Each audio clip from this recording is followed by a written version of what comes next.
Buenas noches, mi nombre es Elis Vivas y esta es la ponencia de la evaluación número 2 que trata sobre la teoría del consumidor.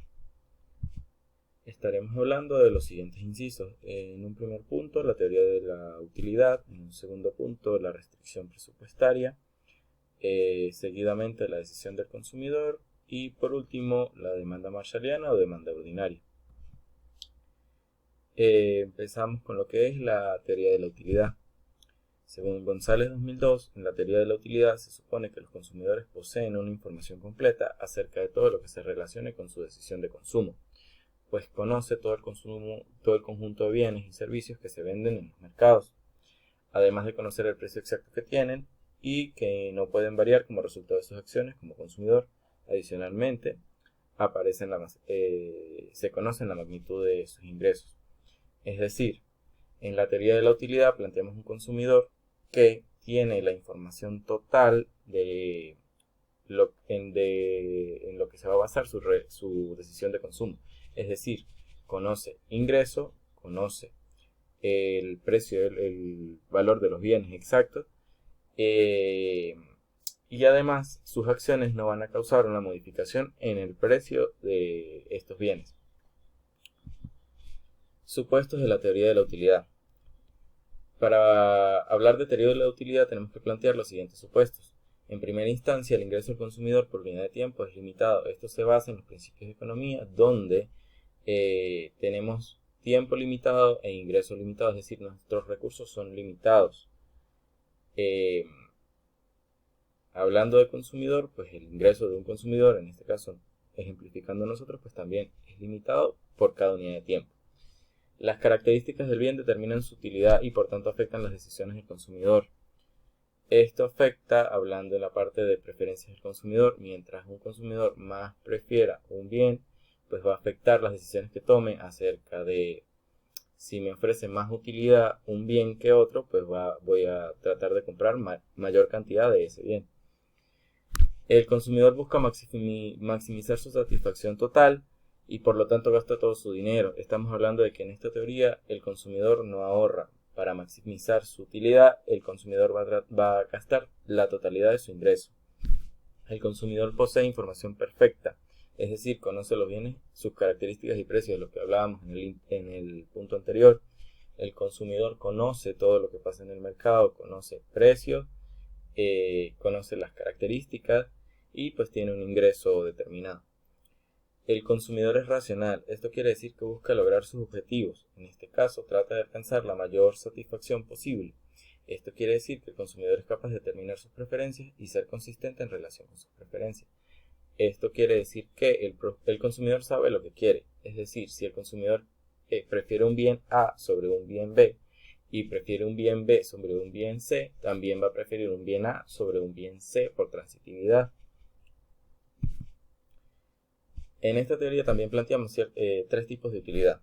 Tenemos utilidad total, que representa la suma de las utilidades que obtiene el consumidor al utilizar cierta cantidad de bienes, es decir, todo lo que obtengo de utilizar los bienes. Tenemos la utilidad promedio, que representa una distribución aritmética como resultado de la acción de dividir la utilidad total entre el número de satisfactores consumidos, y tenemos una utilidad marginal, que representa el incremento en la utilidad de un artículo X en medida que el consumidor utiliza más unidad de un mismo satisfactor. Ahora, ¿cómo esta teoría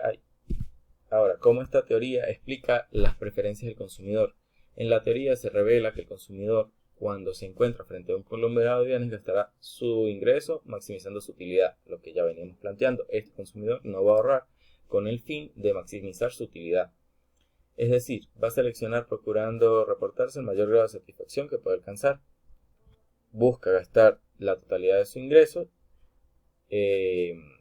tratando de obtener la mayor satisfacción. Es decir, busca un equilibrio, busca el óptimo. Seguimos con el siguiente inciso, que sería la restricción presupuestaria. Las restricciones presupuestarias, según PINDIC 2009, son restricciones a las que se enfrentan los consumidores como consecuencia de su limitada renta.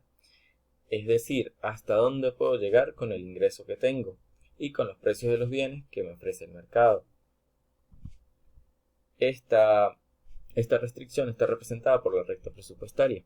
El mismo PIN indica que la recta presupuestaria indica todas las combinaciones de A y B con las que la cantidad total de dinero gastado es igual a la renta. Es decir, es una recta que conecta la cantidad máxima de un bien A que puedo comprar si no compro un bien B y con el punto de la cantidad máxima de bien B que puedo comprar si no compro del bien A. Todo lo que esté por debajo de la recta presupuestaria es el campo de compra que tiene el consumidor, es donde el consumidor puede obtener, donde él puede comprar. Todo lo que esté por encima de la recta presupuestaria es todo aquello inalcanzable para el consumidor. Ahora, ¿qué indicadores económicos se pueden extraer de los elementos que constituyen la restricción presupuestaria? En primera instancia sabemos que los elementos que constituyen la restricción presupuestaria son el ingreso y el precio de los bienes y la cantidad de bienes que vayamos a adquirir. Ahora, de esta como tal podemos sacar ciertos indicadores económicos. En principio, la restricción presupuestaria en sí es un indicador crítico para las limitaciones económicas de un individuo o una familia. Es decir, ella me indica cuál es la limitación que tiene un individuo de consumo, ya que ella me muestra las combinaciones de bienes y servicios que son asequibles, lo que hablábamos, los que estén debajo son asequibles, dados los ingresos y los precios vigentes. Ahora, aparte de la restricción presupuestaria o de la restricción presupuestaria, surge los dos siguientes indicadores económicos. La tasa de utilización de ingreso, que se refiere a la proporción del ingreso que un individuo utiliza para comprar bienes y servicios, es decir, la proporción de cuánto tengo de mi ingreso, cuánto voy a utilizar para comprar cierto bien y cuánto voy a utilizar para comprar cierto otro bien. Y el poder adquisitivo real.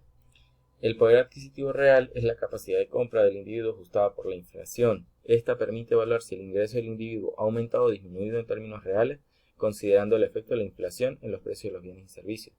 Es decir, al yo utilizar la restricción presupuestaria tomando en cuenta la inflación, veo el movimiento de los precios de bienes y servicios en contraste con los ingresos del consumidor, lo cual me va a decir cuál es mi posibilidad real de ingreso.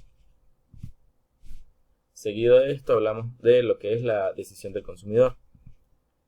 Para hablar de la decisión del consumidor tenemos que tocar el punto de las preferencias del consumidor, que es el atractivo del consumidor respecto a un bien o a un grupo de bienes, es decir, qué tanto le llama la atención a un consumidor cierto bien o grupo de bienes, lo que llamamos cesta de consumo.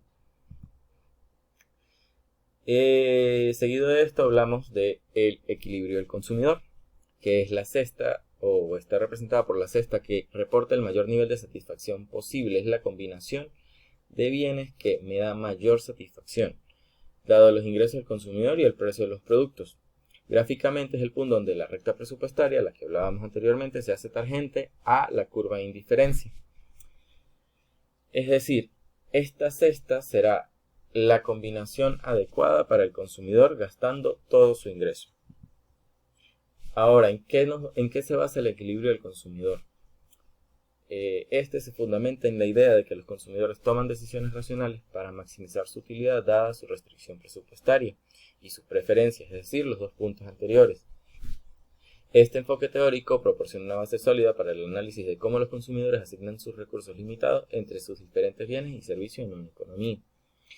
Es decir, tenemos que tener las preferencias del consumidor y la restricción presupuestaria para basarnos y hacer un estudio para conseguir un equilibrio o cuál será la combinación de bienes que mayor satisfacción le otorgará a un consumidor.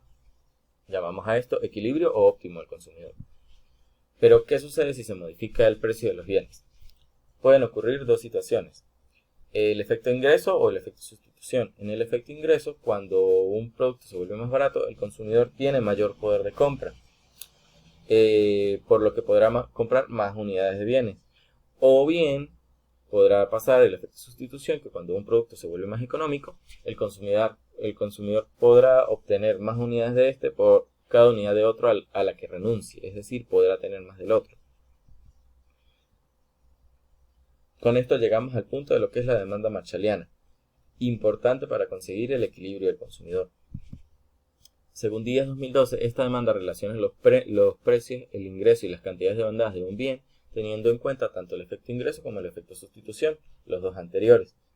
A través de este análisis de demanda ordinaria, es ordinario marshalliano, podemos llegar a las siguientes deducciones. La elasticidad precio de la demanda ordinaria incluye el efecto ingreso y el efecto sustitución, lo que nombrábamos al principio. Al referirnos a la elasticidad cruzada de la demanda ordinaria, decimos que los bienes son sustitutos o complementarios brutos. Ahora, ejemplificando todo lo que es el concepto de demanda marshalliana, para encontrar las funciones de demanda marshalliana o demanda ordinaria de un bien, tenemos que utilizar los multiplicadores de Lagrange.